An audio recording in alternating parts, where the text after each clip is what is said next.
네, 안녕하십니까. TMF 2부 시작하도록 하겠습니다. 저희가 1부 때 양현준 선수의 활약에 대해서 살펴봤었는데 이번 시간에는 양현준 선수보다 더 어린 예? 유럽에서 활약 중인 이선 자원들, 코리안 리거들의 이야기를 살펴볼 텐데요. 바로 양민혁 선수와 배준호 선수입니다. 두 선수 다 현재 그 잉글랜드 챔피언십에서 뛰고 있죠. 네. 예. 이 두 근데 선수가 활약이 정말 좋았죠, 지난 주말에. 예, 기쁜 소식을 전해왔기 때문에 네. 배준호 선수는 시즌 1호 골, 그리고 또 이제 그 양민혁 선수는 잉글랜드 무대 첫 공격 포인트를 기록했기 때문에 이번 기회에 다뤄보도록 하겠습니다. 양민혁 선수, 배준호 선수, 그리고 지난 시간에 양현준 선수까지 이렇게 어린 선수들이 잘해주니까 대한민국 축구의 미래가 정말 밝다 이런 생각이 드는데요. 예, 안 그래도 든든한 이선인데 그니까. 우리가 그러니까 이재성 그리고 손흥민, 이강인 여기에 더해 황희찬 선수까지 아, 그쵸. 있는 예, 그 이선에 사실 여기서 다루지 않은 정우영 선수도 있고 뭐 맞아요. 홍현석 선수도 있고 엄지성 선수도 있고요. 그렇죠. 이선은 정말 많습니다. 먼저 양민혁 선수는 토트넘에서 QPR로 임대 이적 이후에 첫 선발 출전한 경기에서 첫 공격 포인트를 기록을 했습니다. 뭐 양민혁 선수 이제 퀸스파크 레인저스 가자마자 이제 첫 세 경기를 전부 다 교체로 출전을 했습니다. 네. 예, 그래도 짧은 출전 시간에도 조금 임팩트 있는 모습들, 그러니까 뭐 강력한 슈팅을 가져간다거나 아니면 드리블 돌파, 날카로운 크로스,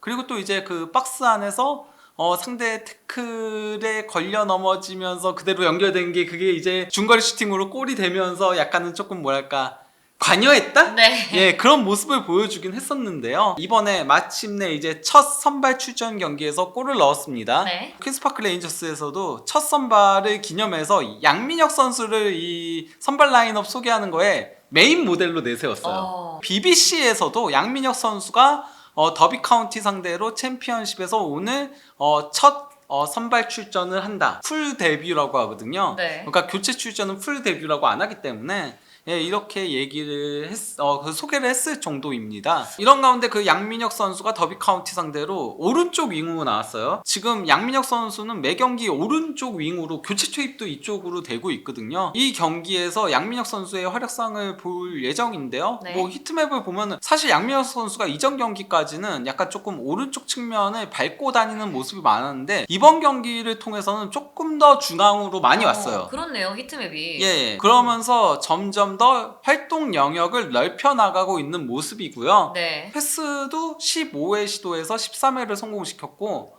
예, 그리고 또 이제 키패스 2번, 그 중에 이제 하나가 도움이 됐던 거였고요. 네. 슈팅 1번 가져갔고, 무엇보다 도 인상적인 게 드리블을 6번을 시도를 했다는 거예요. 굉장히 많이 쓰던 거 아닌가요? 드리블 성공은 2번이지만은 사실 공격수는 실패하더라도 드리블 시도가 중요한 거거든요. 네. 그것만으로도 이제 상대한테 조금은 위협이 될 수 있기 때문에 예, 그런 조금 활발한 모습. 이전까지 양민혁 선수가 사실 드리블을 그렇게 적극적으로 치진 않았어요. 그랬는데 이 경기에서는 드리블을 적극적으로 치면서 무언가 해 보이겠다 이런 의지를 조금 드러낸 경기였다라고 할 수 있죠. 사실 이게 드리블을 계속 치게 된다는 거는 자신감이 좀 올라왔다는 뜻인 것 같기도 하거든요. 예. 적응도 빨리 했고 공격 포인트도 기록을 했고 그 전에 뭐 슈팅 같은 장면도 있었고요. 예. 자신감이 조금씩 올라오고 있는 게 아닌가 하는 생각도 드네요. 이거는 이제 공격 관련된 건데 슈팅은 이제 빗나간 거였고 예, 그리고 또 이제 드리블 6번 시도했는데 그래도 하나는 특히나 이제 페널티 박스 근처 쪽에서 이제 드리블을 성공시킨 거를 확인할 수 있고요.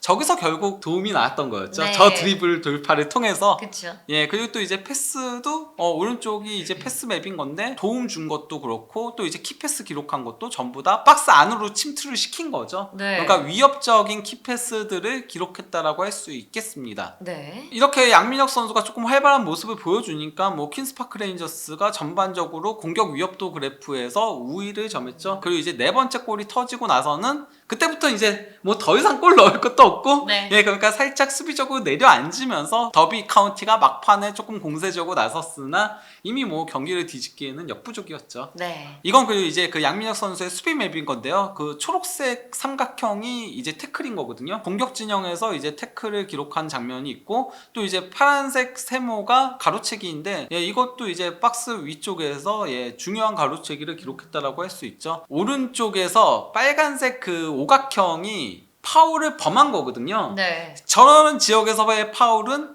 많이 해주는 게 좋죠. 보라색 오각형은 오프사이드 걸린 건데 이거 오프사이드가 아니었으면은 상당히 또 이제 위협적인 슈팅으로 가져갈 수 있는 기회였다라고 할 수 있는 거고요. 네. 초록색 오각형은 파울을 당한 위치인 겁니다. 공수 양면에서 좋은 활약을 보여줬다는 게 보이네요. 예. 그러다 보니 이제 그 웨스트 런던 스포츠에서 그 양민혁 선수한테 평점 8점을 주면서 뭐라고 코멘트를 했냐면요. 그는 첫 선발 데뷔전에서 불가피하게 힘든 순간들이 있었다. 그 초반을 얘기하는 거예요. 그래서 특히 초반에 그는 몇 번 어려움을 겪어야 했다. 하지만 토트넘에서 임대 중인 그는 매우 인상적이었고 이후 항상 위협적인 전진을 보여주었다. 그의 활약상 중 하이라이트는 오른쪽 측면에서 맷 클라크를 제치고 쉐이르에게 세 번째 골을 어시스트한 것이었다 라고 평가를 한 거고요. 네. 풋볼 리그 월드에서도 양민혁 선수한테 평점 8점을 줬는데 이게 그 멀티골을 넣은 쉐이르 10점에 이어서 두 번째로 높은 평점인 거죠. 이런 가운데 이제 그 시프엔테스 감독이 양민혁 선수에 대해서 경기가 끝나고 나서 뭐라고 평가를 했냐면요. 그는 정말 잘했다. 그는 우리에게 많은 긍정적인 부분들을 가져다 주었다. 그는 특히 세 번째 골을 어시스트하는 장면에서 엄청난 퀄리티를 보여줬다. 그레이트 퀄리티라고 표현한 거죠. 예, 그러면서 그는 1대1 상황에서도 좋은 모습을 보여주었다. 우리는 그가 다른 리그에서 왔고 이제 잉글랜드에서 보낸 지 갓 한 달 남짓밖에 되지 않은 걸 알고 있기에 그와 함께 단계별로 발전할 필요성이 있다. 하지만 그는 훈련에서 매우 좋은 수준의 실력을 보여주고 있고 난 그와 함께하게 되어 정말 행복하다.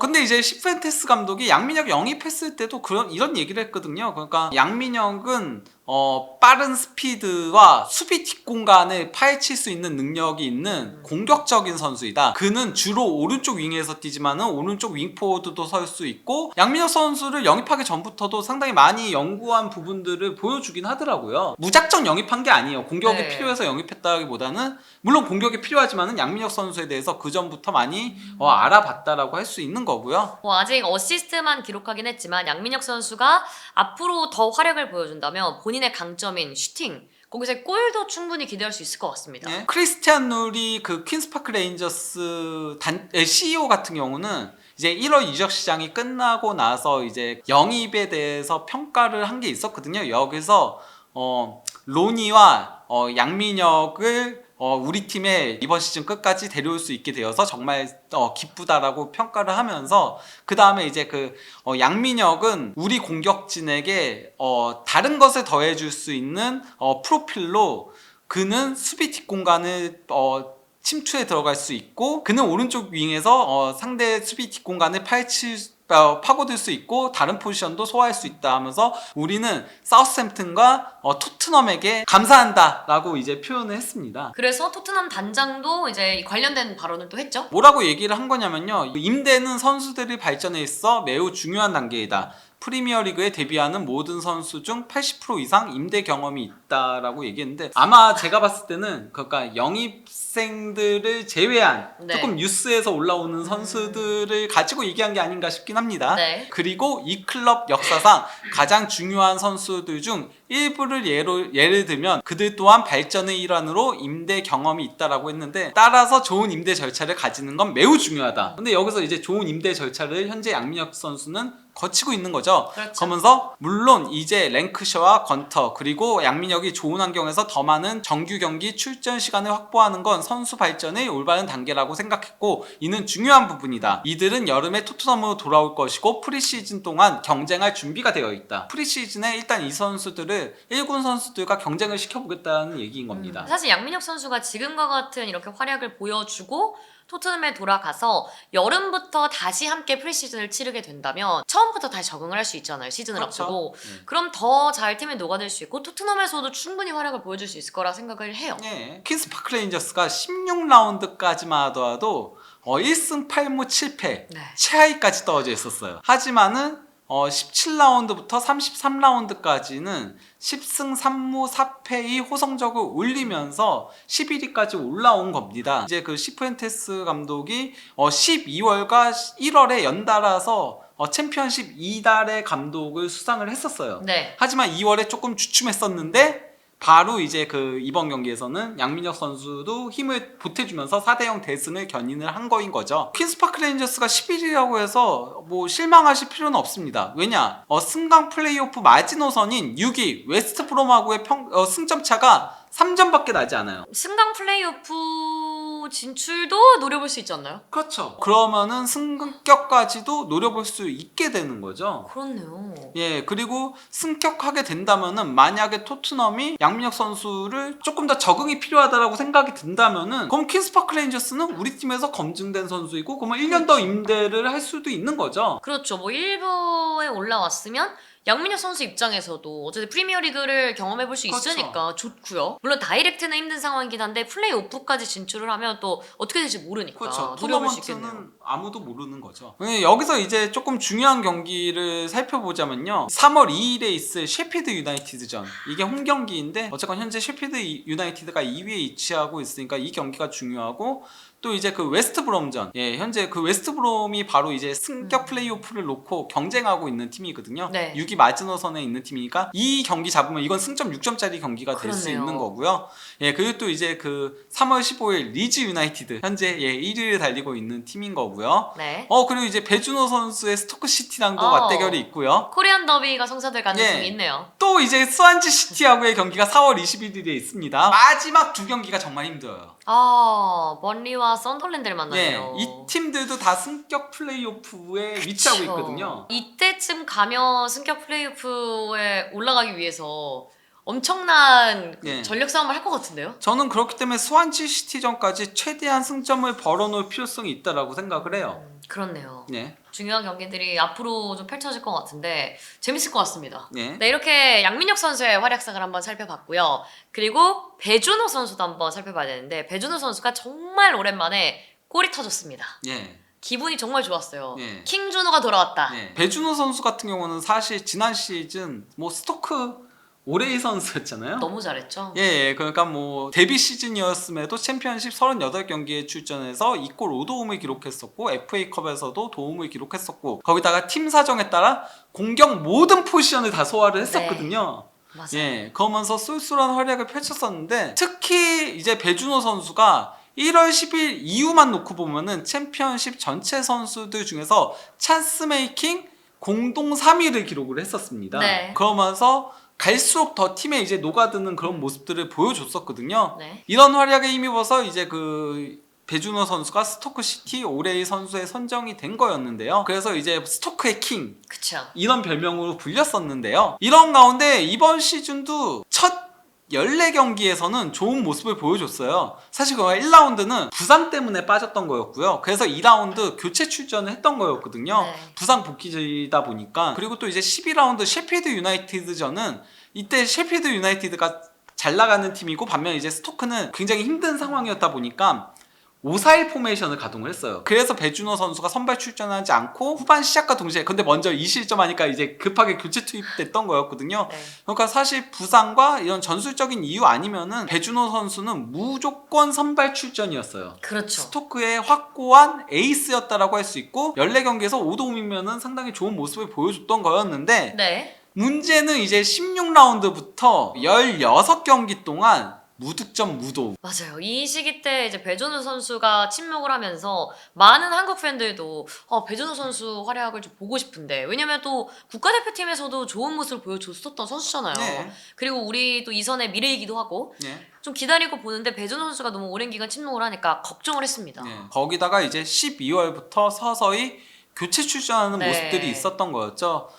그러면서 이제 감독이 바뀌고 나서는 6경기 중에 4경기를 교체 출전했어요. 네. 그래서 약간은 감독의 신임을 받지 못하는 게 아닌가 싶은 생각이 들긴 했었거든요. 사실 이 시기가 스토크시티 입장에서도 어려운 시기였잖아요. 감독 네. 교체도 잦았고요. 그렇죠. 스토크가 지난 시즌부터 이번 시즌까지 뭐 임시 감독도 3명인 거고 그리고 정식 감독도 4명째 부임이었어요. 진짜 감독을 계속 갈아치우다시피 하면서 그러면서 배준호 선수도 그 사이에서 조금은 흔들렸다라고 할 수 있겠죠. 네. 예, 그런 가운데 그 마크 로빈스 감독이 이제 1월 2일에 부임을 했고 그러면서 이제 로빈스 감독이 그 배준호 선수에 대해서 골을 넣을 수 있어야 된다. 이선 자원이라면은 그렇죠. 조금 더 욕심을 내야 된다. 이런 식의 얘기를 한 적이 있긴 하거든요. 하지만 그 이번 스완지 시티하고의 경기에서는 배준호 선수가 선발 출전을 했습니다. 네. 그리고 또 이제 스완지에서는 엄지성 선수도 선발 출전하면서 코리안 더비가 성사가 된 거였는데요. 그 두 선수 모두 오른쪽 윙으로 선발 출전을 했습니다. 양 팀의 10번이네요. 예, 그렇죠. 양 팀의 10번. 네. 웅장하죠, 가슴이. 좋아하시네요, 기분이. 코리안 리거들이 10번 달고 맞대결한 적은 아마 없을 거예요. 제 기억에. 10번 대 10번은 진짜 없는 것 같아요. 예, 10번 자체도 사실. 그쵸. 사실 흔치 않으니까. 예. 그래서 이제 경기는 스토크의 3대1 승리로 막을 내렸는데 배준호 선수 같은 경우는 원래 오른쪽 윙으로 나왔다가 이제 62분경에부터는 왼쪽 윙으로 뛰었잖아요. 그러다 네. 보니 이제 그 히트맵을 보더라도 좌우를 모두 밟고 다닌 거를 확인할 수 있고요. 이 경기에서 패스 성공률이 무려 95%. 와, 20개 네. 시도해서 한 개 빼고 다 성공이네요. 네. 그리고 크로스도 한 번 시도해서 성공시키면서 100%, 그리고 또 이제 롱패스도 한 번 와. 시도해서 성공시키면서 100%, 드리블도 3번 시도해서 한 번 성공시켰고, 그리고 또 이제 유효 슈팅도 하나를 기록을 한 겁니다. 거기다가 수비에서도 굉장히 적극적이었는데 네. 태클을 무려 4회나 시도를 했고, 그리고 가로채기 1회, 클리어링 1회를 기록을 한 겁니다. 그래서 이제 뭐 배준호 선수의 이제 공격적인 부분 보면은 드리블을 그래도 다 공격 진영에서 시도를 해서 왼쪽에서 이제 하나를 성공시킨 거고요.